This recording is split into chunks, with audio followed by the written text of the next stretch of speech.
wabarakatuh. Apa kabar Bapak Ibu guru hebat?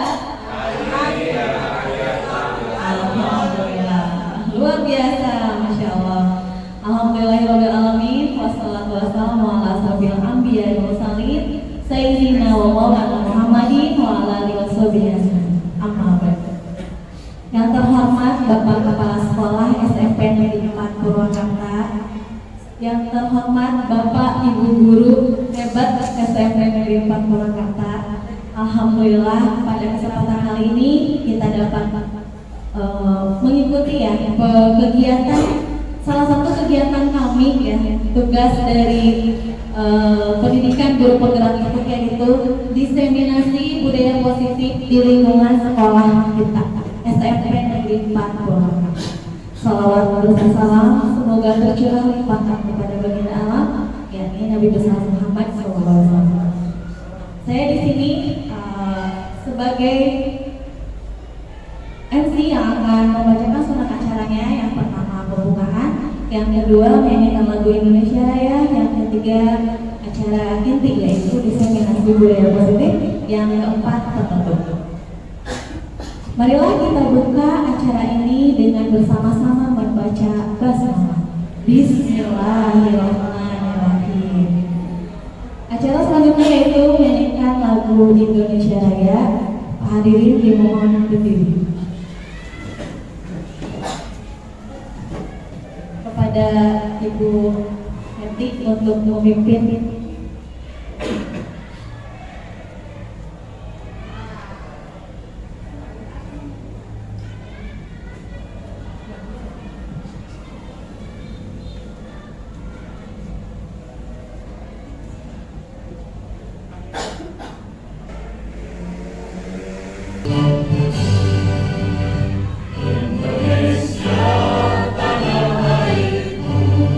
Tanah numpah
Silakan duduk kembali.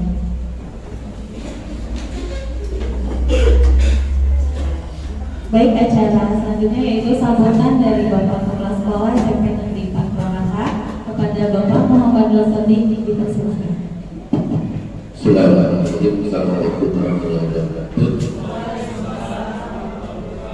Alhamdulillah, syukurillah, alhamdulillah, alhamdulillah. Asyhadu an la ilaha illallah wahdahu la syarika lahu wa asyhadu anna Muhammadan abduhu wa rasuluhu la nabiyya ba'dah. Rabbi shrah li sadri wa yassir li amri wa hlul 'uqdatam min lisani yafqahu qawli wa ba'du. Teman-teman, kalau guru penggerak saya hormati, teman-teman guru yang saya hormati, alhamdulillah puji syukur kita panjatkan kehadiran Allah Subhanahu wa taala. Hari ini kita bisa mengikuti perjalanan serial episode. Ini adalah salah satu episode yang harus dilalui oleh pendidikan calon guru penggerak. Alhamdulillah saya berbahagia sekali.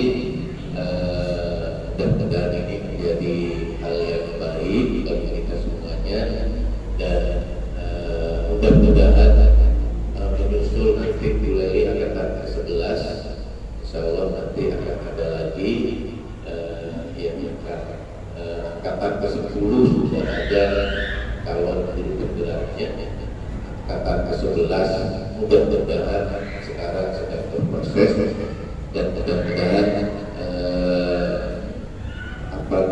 kita bisa bergerak bersama-sama. Kebahagiaan yang kedua, saya berbahagia bisa berkumpul dalam suasana baik ini dengan niat untuk berbagi dalam kebaikan. Nanti ini tentu saja dalam beberapa bulan ini calon guru penggerak itu sudah mengalami proses, dan mungkin banyak yang harus dibagikan kepada teman-teman semuanya, sehingga meskipun kita statusnya belum sebagai guru penggerak, tetapi insya Allah nanti apa yang sudah diterima oleh teman-teman calon guru penggerak ini bisa disampaikan kepada yang lain, biar semuanya bisa menerima apa-apa yang sudah diterima oleh calon guru penggerak. Baru seperempat perjalanan, bukan setengah, masih panjang perjalanannya, karena baru loka karya keduanya, baru loka karya kedua sampai loka karya ke-7 kayaknya ya, sampai terakhir itu 7 loka karya. Dan setiap loka karya sama dengan sekolah penggerak, kita masih 2 kali loka karya. Kalau sekolah penggerak itu insya Allah nanti ada 6 kali ini, 6 kali loka karya. Capek ya, pasti capek, karena loka karyanya itu hari Sabtu kita harus tinggalkan keluarga kita di rumah,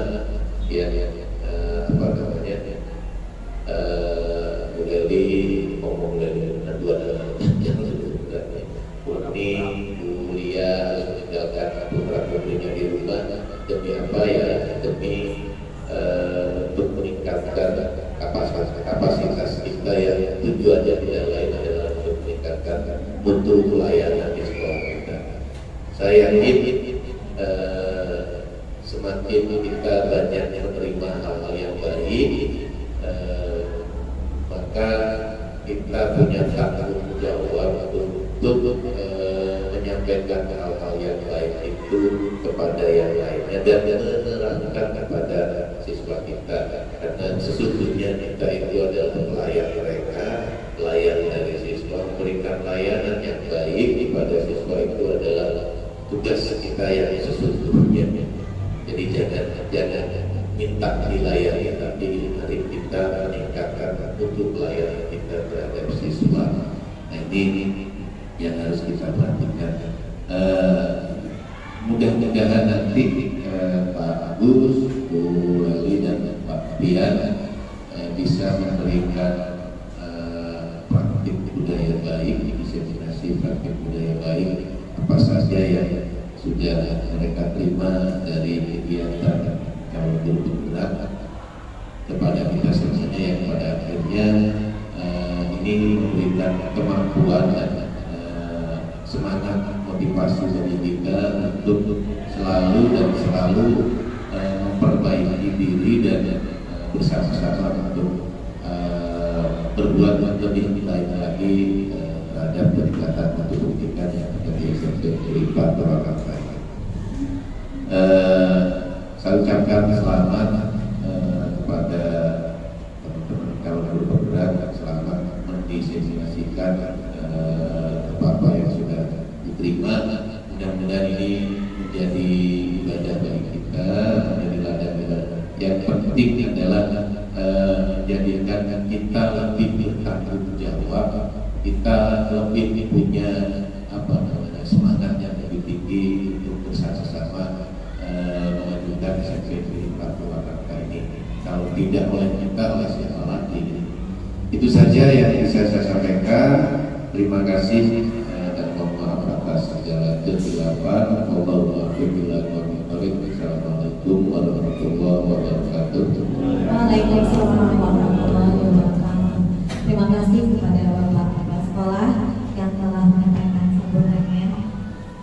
Mudah-mudahan kami di sini bisa menyampaikan apa yang telah kami dapatkan selama ini sekitar 2 bulan ya.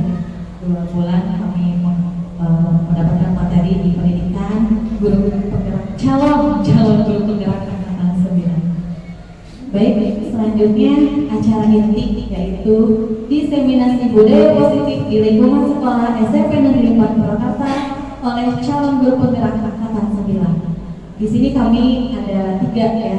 Jadi pertama boleh perkenalkan dulu. Perkenalkan pertama Bapak Agus Herdian SPD, silakan berdiri. Bapak Agus, yang kedua Bapak Pian Apianto dan saya sendiri Leli Lelani SPD. Terima kasih. Wabarakatuh. Sampurasun. Baik, apa kabar Bapak Ibu guru hebat? Alhamdulillah, luar biasa. Allahu Akbar. Oke, alhamdulillah ya, pada kesempatan kali ini saya ucapkan terima kasih atas kehadiran Bapak Ibu guru dalam kegiatan penerapan budaya positif di sekolah yang akan disampaikan oleh saya selaku calon guru penggerak angkatan 9 dari SMP Negeri 4 Purwakarta, Kabupaten Purwakarta. Tepuk tangan dong biar saya semangat.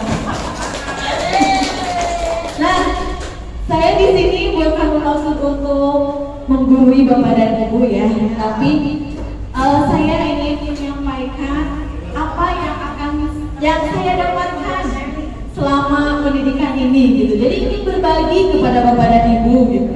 Mudah-mudahan dengan saya berbagi nanti Bapak Ibu tergerak untuk ikutan calon guru penggerak angkatan 11. Semangat semuanya. Tepuk semangat dulu dong. Tepuk semangat. Semangat.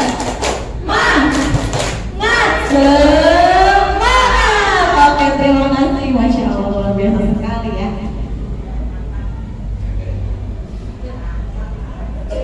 Nah, kita SDG dulu. Silakan semuanya berdiri supaya ada peregangan ya.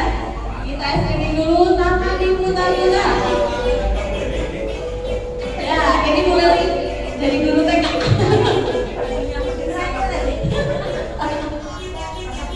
Tangan diputar-putar, bertepuk tangan. Tangan diputar-putar, gerakkan bahu. Tangan diputar-putar, gerakkan lutut. Digoyang-goyang, digoyang-goyang, digoyang-goyang. Tangan diputar.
belajar.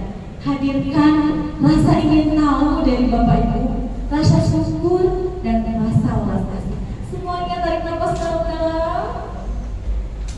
Tahan, keluarkan. Terima kasih. Nah, tujuan kegiatan hari ini, guru dapat menghayati pentingnya budaya positif dan penerapannya untuk mempertebal karakter murid dalam mewujudkan profil pelajar Pancasila. Ya, jadi tujuan kegiatan ini intinya ke sana. Kita ingin mewujudkan pelajar yang berprofil pelajar Pancasila itu diawali dengan apa?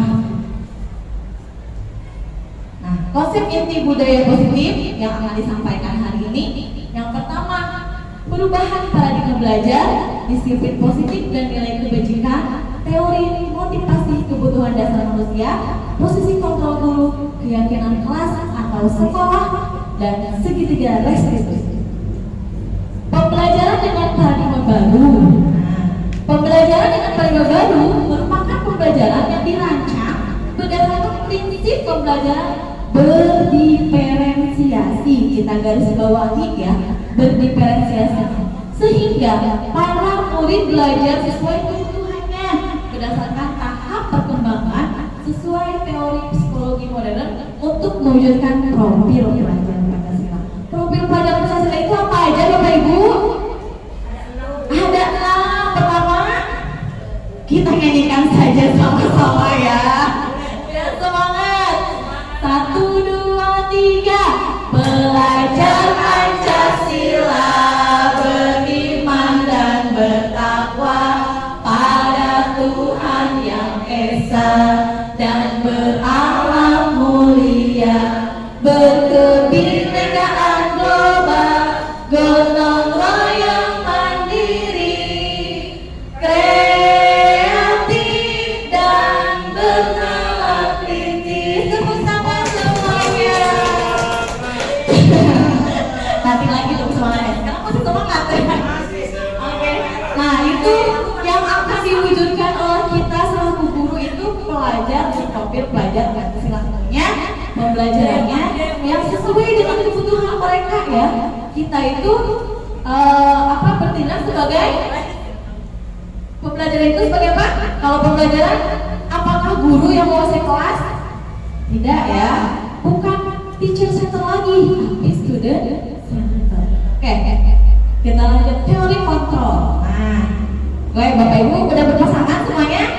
Ya, udah berpasangan ya. Ini pasangannya nggak ada satu. Nah, pasangan teman di sebelah Anda itu adalah tugasnya mengepalkan tangan. Silakan. Salah satu teman mengepalkan tangan. Coba bayangkan yang ada di dalam tangan Bapak Ibu itu menyimpan sesuatu yang sangat berharga. Di kepala tangan Anda perlu menjaga benda tersebut sekuat tenaga karena begitu pentingnya untuk hidup Anda. Silakan. Siapa yang mau ngapal? Oke, Bu Rizia mau ngapal ya.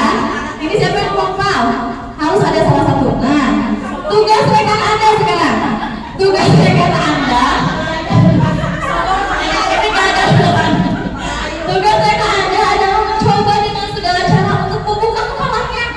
Mau dimakan, boleh dimarahi, boleh silakan. Kemudian menawari bahkan menawari uang ya. Apakah terbuka? Apakah terbuka? Tidak. Oke.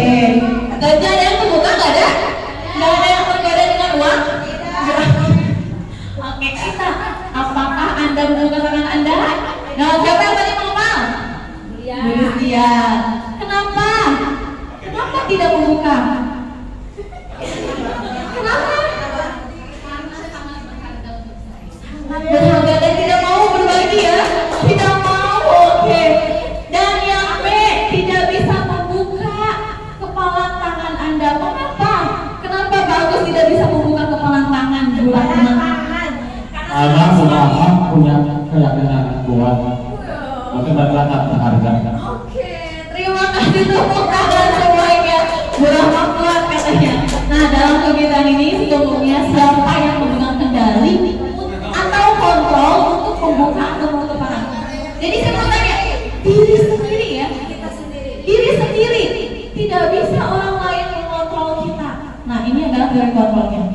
Menurut Dr. William Glasser, psikiater atau pendidik, dalam teori kontrol yang diterapkan teori choice theory meluruskan beberapa miskonsepsi tentang makna kontrol. Ilusi guru mengontrol murid, itu tidak ada, ya. Kemudian ilusinya itu bahwa semua penguatan positif efektif dan bermanfaat. Kemudian ilusi bahwa kritik membuat orang merasa bersalah dapat menguatkan karakter. Kemudian ilusi bahwa orang dewasa memiliki hak untuk memaksa. Itu adalah ilusinya. Nah, jadi bagaimana seseorang bisa berubah dari paradigma stimulus respon kepada pendekatan teori kontrol? Stephen R. Covey berkata, bila kita ingin membuat kemajuan perlahan, sedikit demi sedikit ubahlah sikap atau perilaku Anda. Namun, bila kita ingin memperbaiki cara-cara utama kita, maka kita perlu mengubah kerangka acuan kita. Ubahlah bagaimana Anda melihat dunia, bagaimana Anda berpikir tentang manusia. Ubahlah paradigma Anda, skema pemahaman dan penjelasan aspek-aspek tentang realistis ini, ya. Jadi kita itu nggak bisa dan nggak boleh bisa dikontrol oleh orang lain, karena yang bisa mengontrol diri sendiri adalah tentunya diri kita sendiri. Nah, ini perubahan paradigmanya. Bisakah kita mengontrol seseorang? Tentu tidak, karena dari stimulus responnya kita mencoba mengubah orang agar berpandangan sama dengan kita. Ya, nyatanya pada teori kontrol itu bahwa kita itu berusaha memahami pandangan orang lain tentang dunia. Belum dilihat sebagai suatu kesalahan. Teori kontrolnya, semua perilaku memiliki tujuan. Ya, orang lain bisa mengontrol saya, hanya Anda yang bisa mengontrol diri Anda sendiri. Ya, jadi itu paradigma itu. Jadi sampai kita masih bisa dikontrol oleh orang lain. Pemaksaan pada saat bujukan gagal, kolaborasi dan konsensus menciptakan pilihan-pilihan baru. Nah, jadi ketika kita sekarang misalnya ada suatu kegiatan nih, kita dipaksa untuk membujuk ayo tidak. Tapi sekarang dengan kolaborasi, ya, untuk menciptakan hal baru itu kita bisa berkolaborasi. Model berpikir menang kalah. Nah, yang stimulus respon itu menang atau kalah udahlah gitu. Padahal kita itu harus berpikir menang ke depan itu. Jadi energi positifnya itu ada pada diri kita. Nah, makna disiplin sekarang. Disiplin itu berasal dari bahasa Latin disiplina, yang artinya belajar. Kata disiplin juga berasal dari akar kata yang sama dengan disiplin atau murid atau pengikut. Nah, makna disiplin, untuk menjadi seorang murid atau pengikut seseorang harus paham betul alasan mengapa mereka mengikuti suatu aliran atau ajaran tertentu, sehingga motivasi yang terbangun adalah motivasi intrinsik, ya, bukan ekstrinsik. Disiplin positifnya sekarang apa? Merupakan salah satu cara penerapan disiplin yang bertujuan untuk menumbuhkan kesadaran serta memberdayakan murid tanpa imbalan, tanpa reward, dan tanpa ancaman, juga tanpa hukuman. Ini yang dimaksud dengan disiplin. Nah, sekarang teori motivasi manusia itu tadi sudah disebutkan ada motivasi eksternal, internal, dan motivasi internal. Tujuan disiplin positif. Motivasi eksternal itu tadi, ya, untuk menghindari hukuman atau karena terjadi apa yang terjadi jika saya tidak melakukannya, ya. Jadi mereka itu seperti, ya, itu menghindari hukuman, ya. Kalau motivasi internal itu mendapatkan hadiah, untuk mendapatkan hadiah imbalan, penghargaan diri orang lain, atau apa yang akan saya dapatkan apabila saya melakukannya. Motivasi internal untuk menghargai diri sendiri. Saya akan menjadi orang yang seperti apabila saya melakukannya. Seperti apa? Nah, nilai-nilai kebajikan sekarang. Nilai kebajikan, ya, Bapak Ibu, nilai yang disepakati bersama lepas dari suku, bangsa, agama, bahasa maupun latar belakangnya. Profil pelajar Pancasila tadi, ya, sudah kita nyanyikan. Ada 6 dimensi semuanya. Contoh nilai kebajikan nih. Yang kedua, IPM Primary Years Program atau ini nilai yang harus ada pada usia dini, ya, 3 sampai 12 tahun. toleransi, rasa hormat, ini harus sudah ditanamkan. Mandiri, menghargai, antusias, empati, keinginan, kreativitas, kerjasama, percaya dan komitmen. Untuk keterampilan hidup atau life skill dapat dipercaya, lurus hati, pendengar yang aktif, tidak merendahkan orang lain dan memberikan yang terbaik dari diri sendiri. Sudah keterampilan life skill itu. Nah, dalam menerapkan disiplin positif itu tentunya ada yang disebut hukuman, konsekuensi, dan restitusi. Hukuman itu tidak terencana atau tiba-tiba.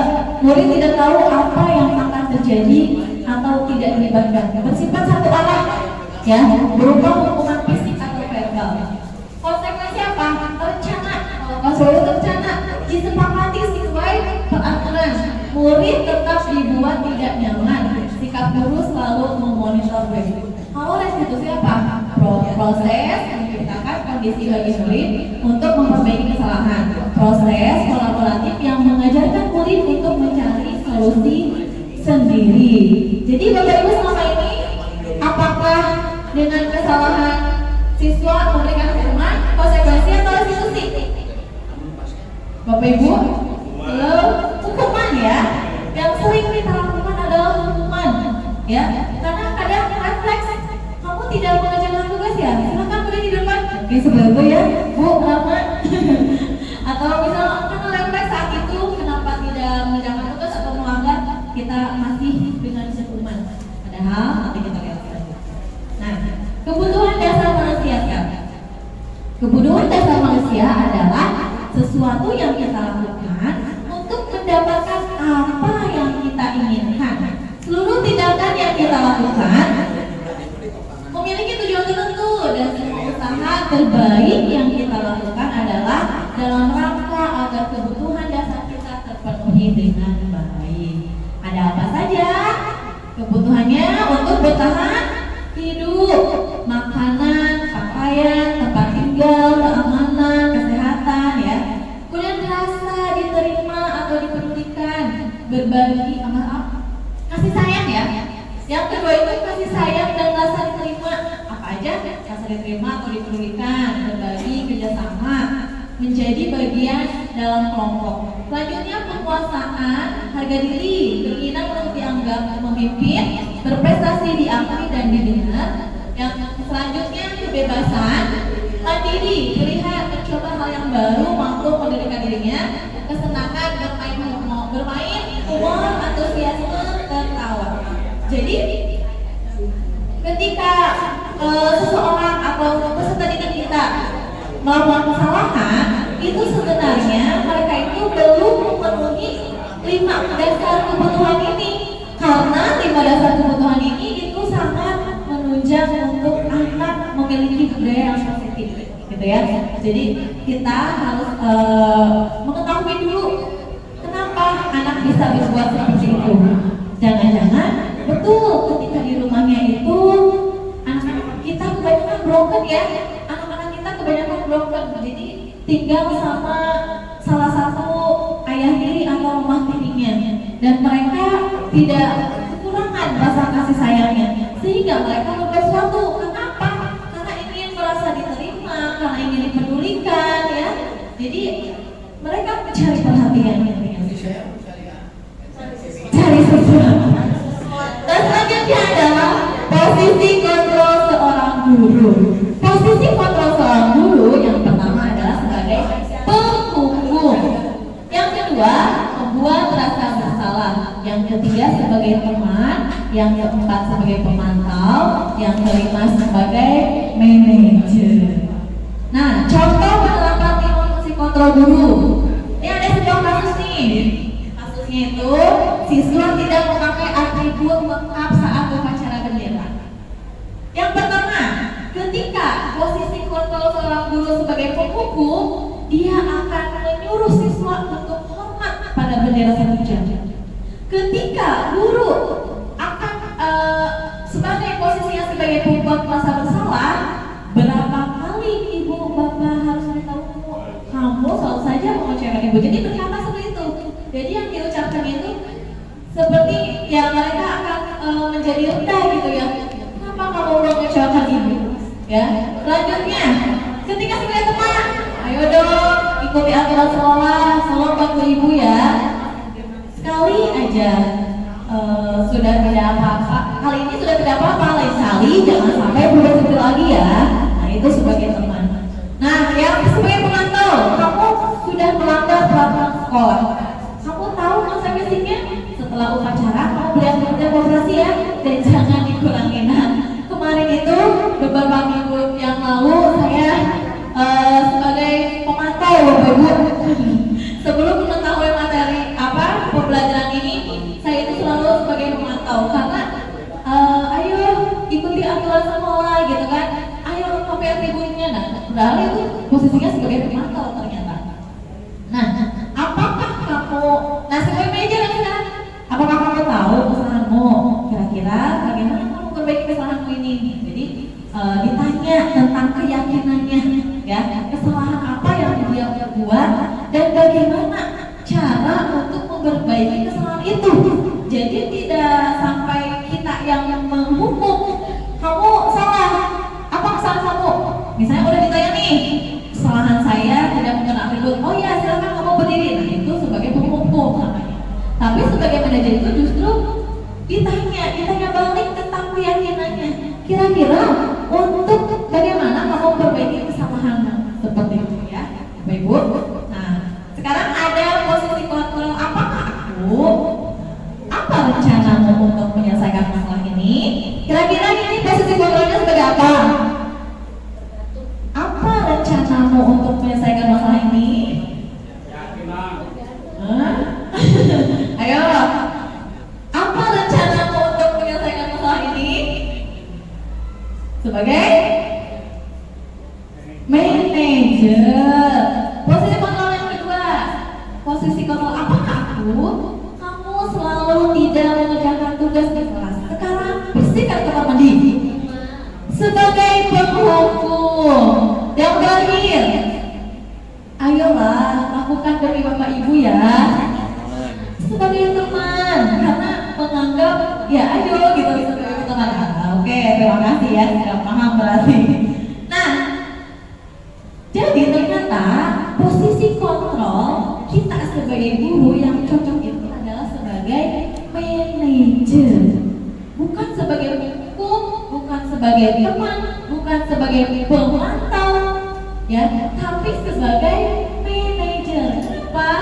Karena manajer itu guru berbuat sesuatu bersama murid, mempersilahkan murid mempertanggungjawabkan perilakunya dan mendukung murid agar dapat menemukan solusi atas permasalahannya sendiri. Jadi solusinya apa? Kita bicarakan bersama-sama gitu kan, kalau sebagai manajer, bukan menghukum, bukan. Nah, kemudian kenapa kita harus posisi manajer sebagai guru? Karena posisi manajer itu mengacu pada restitusi yang menjadikan murid sebagai manajer bagi dirinya sendiri, sehingga tercipta identitas positif atau berhasil pada diri murid. Jadi Bapak Ibu ketika kita posisinya sebagai manajer, mereka itu tidak akan rendah karena sudah dihukum, misalnya malu lagi untuk kelompoknya, tidak ya, karena kita sudah menyelesaikan, dia sudah punya keyakinan saya berbuat kesalahan dan saya harus bertanggung jawab seperti itu. Jadi mereka kembali ke kelompoknya itu tidak malu ya. Coba kalau kita sebagai penghukum dan seluruh sekolah tahu barusan siswa itu dihukum, pasti ketika masuk kelas itu setidaknya ada yang menyoraki ya, guru katanya tadi dihukum misalnya seperti itu. Nah kalau kita sebagai manajer itu tidak ada lagi siswa yang merasa dirinya itu benar-benar bersalah karena malu untuk kembali ke kelompoknya, tapi sudah yakin dan sudah punya pendirian ya, keyakinan saya itu sudah kesalahan itu akan saya bertanggung jawab.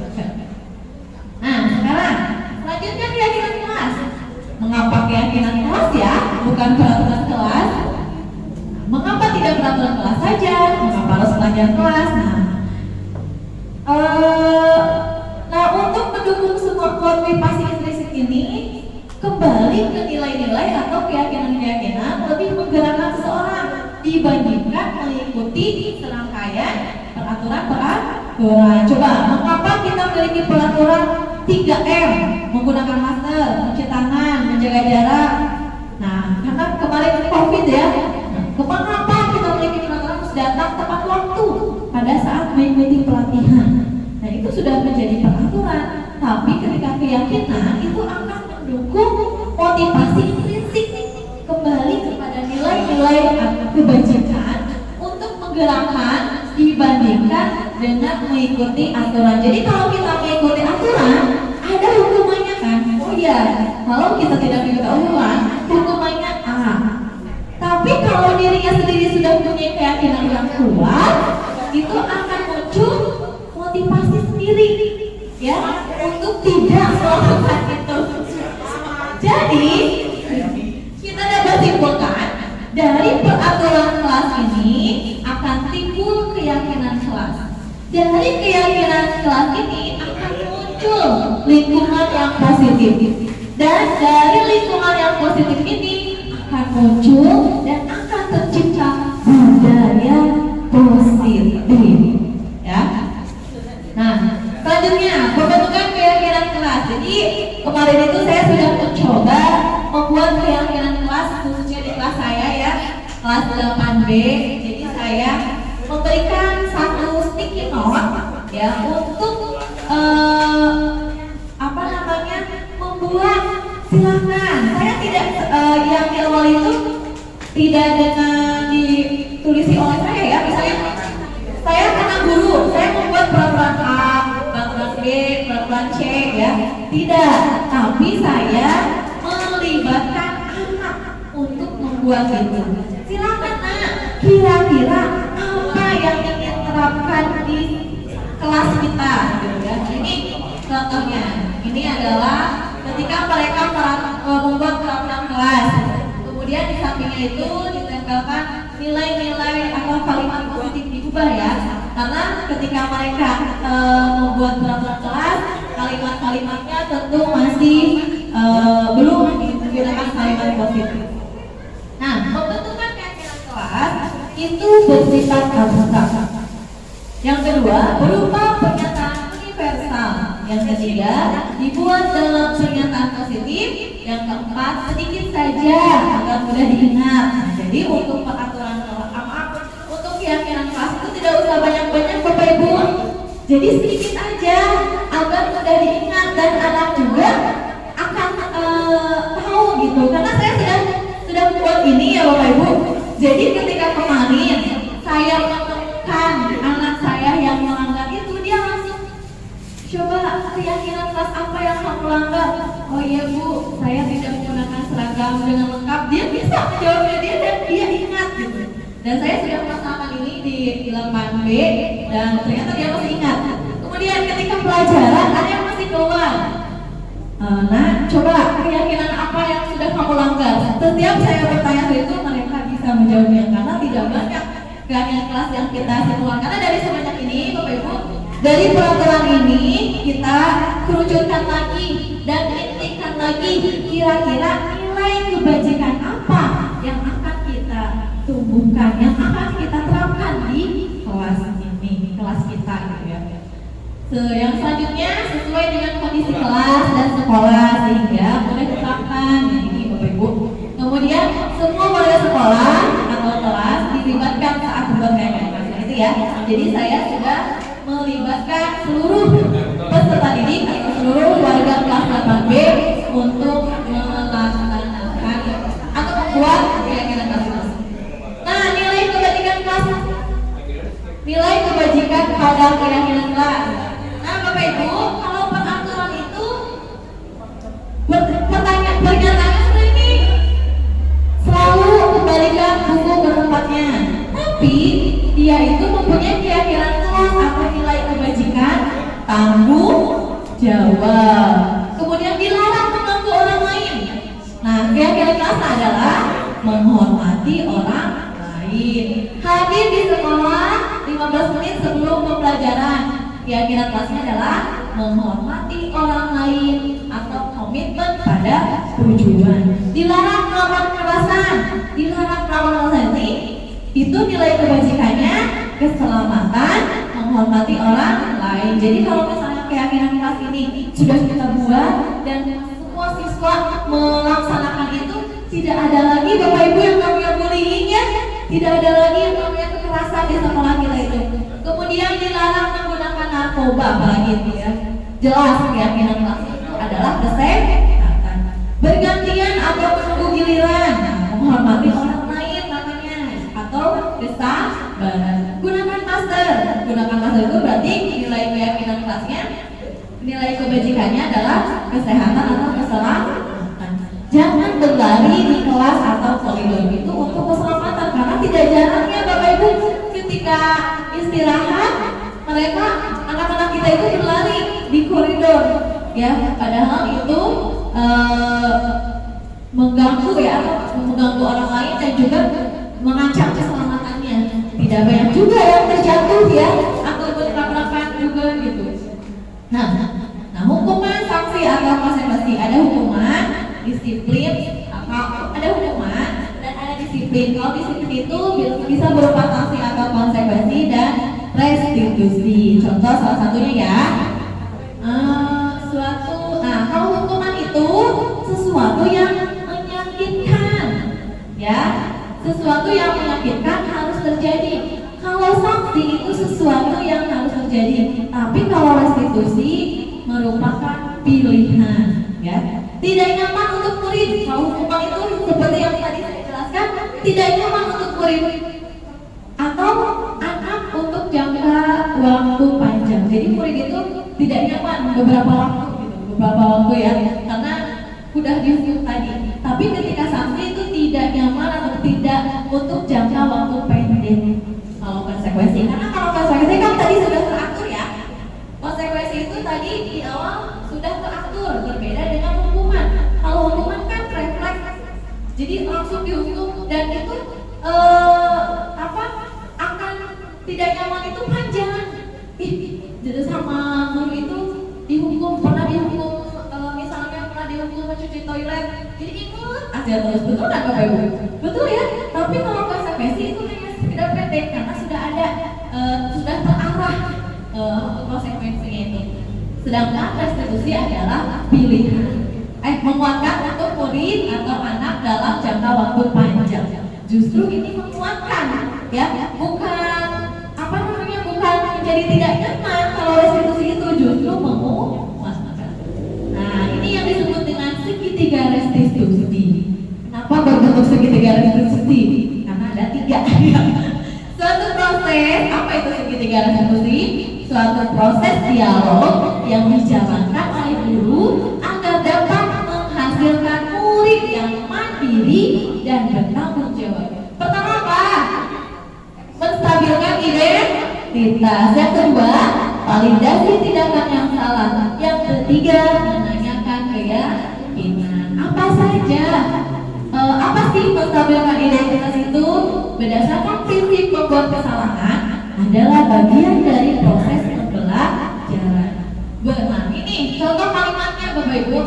Ketika ada anak kita yang berbuat salah ya, atau melanggar peraturan, itu pertama itu kita adakan dulu stabilkan identitas ya. Kalau dalam BK itu apa Bu ya? Ada ya? Distabilkan dulu, anaknya itu di calling down dulu gitu ya. Berbuat salah itu wajar, nah, itu. Kemudian tidak ada manusia yang sempurna. Kemudian ibu bapak juga pernah melakukan itu. Yang selanjutnya ibu bapak tidak mau mencari siapa yang salah, tapi ibu ingin mencari solusi dari permasalahan ini, gitu ya. Nah berarti ini ketika ada yang bertengkar ya, ketika ada yang bertengkar dan kita pasti berbuat seperti ini dulu, tentu untuk menstabilkan identitas. Jadi ketika anak berbuat kesalahan, ya kita stabilkan identitasnya dulu, ya bahwa kesalahan itu bagian dari pembelajaran. Yang selanjutnya validasi tindakan yang salah. Jadi berdasarkan prinsip perilaku berupaya memenuhi suatu kebutuhan tertentu. Contoh kalimatnya nih, kamu itu. Nah setelah tadi ditanya ya, misalnya berbuat salah itu wajar, lanjutkan. Kamu pasti punya alasan kenapa melakukan hal itu, kan? Padahal kamu bisa melakukan yang lebih buruk dari dia, tapi kamu tidak melakukannya. Kenapa? Misalnya ketika anak yang bertengkar tadi ya. Jadi ketika ada anak yang bertengkar, terus tapi yang satunya itu tidak melawan misalnya. Nah, padahal kamu bisa melakukan lebih buruk dari ini, tapi kamu tidak melakukannya. Justru nanti ketika kita berbicara seperti ini, si anak akan menjawab, "Bu, saya masih bisa meredam emosi saya." Itu otomatis anak akan berbicara seperti itu. Berarti sudah mulai tuh anak bisa mengontrol emosinya. Nah, yang terakhir menanyakan keyakinan kelas. Jadi berdasarkan prinsip teori kontrol bahwa pada dasarnya kita termotivasi secara intrinsik ya. Jadi tadi kita sudah membuat keyakinan kelasnya. Jadi otomatis di dalam diri anak itu sudah punya keyakinan ya yang mereka pegang. Jadi apa keyakinan kelas kita? Kemudian keyakinan kelas apa yang kamu langgar hari ini, gitu kan? Kemudian nilai-nilai apa yang telah disepakati bersama? Kamu ingin menjadi orang yang seperti apa? Solusi apa yang akan kamu temukan untuk masalah ini? Jadi kita ditanya solusi di sini untuk setelah anak berucap bahwa kesalahannya dia A misalnya, ya. Kemudian kita tanya lagi. Jadi keyakinan kelas apa yang dia langgar dan bagaimana kamu akan memperbaiki kesalahanmu? Nah, ini di sini di menanyakan kayak ini. Oke, saya punya kasus nih kemarin ya. Terjadi ketika jam istirahat, Fitra bermain bola di base camp dan memecahkan salah satu kaca jendela ruang seni. Berikut adalah skenario penyelesaian masalah menggunakan segitiga restitusi. Ini video yang saya buat ya Bapak Ibu. Kita tonton.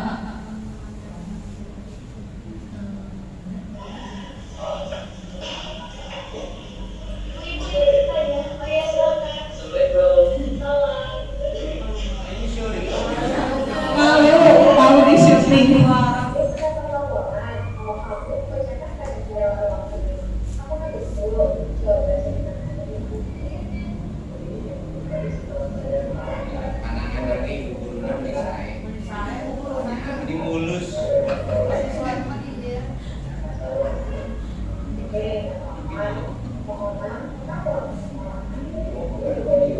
Ini ditayangan dulu ya. Distabilkan dulu identitasnya.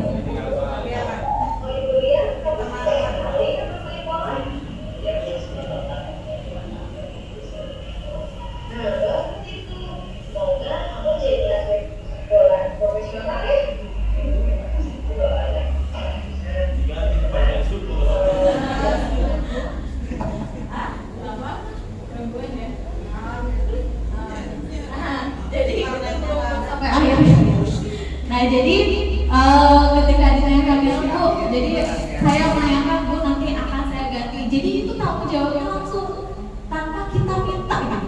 Kamu tanggung jawabnya kamu ganti tidak. Tapi justru ketika kita distabilkan dulu identitasnya, ditanya. Jadi apa yang akan kamu lakukan untuk memperbaiki kesalahan ini? Dia langsung berpikir sesuatu. Bu, saya akan mengganti kaca jendelanya. Jadi nanya kan harganya kira-kira berapa ya? Ya, ini adalah contoh yang sudah saya lakukan. Iya, ini ruangan khusus. Oke, baik, terima kasih. Sampai sini Bapak Ibu, ada nggak yang mau tanyakan? Ada? Oh, sudah paham semuanya. Saya yakin Bapak Ibu hebat-hebat di sini. Ya, mudah-mudahan kita bisa mengimplementasikannya ya dengan kita menjadi merubah dulu paradigma berpikir kita ya. Insya Allah kita juga akan menjadikan anak-anak kita menjadi profil pelajar bahasa Islam tentunya dengan mempunyai dan dengan menerapkan budaya positif ya. Terima kasih Bapak Ibu.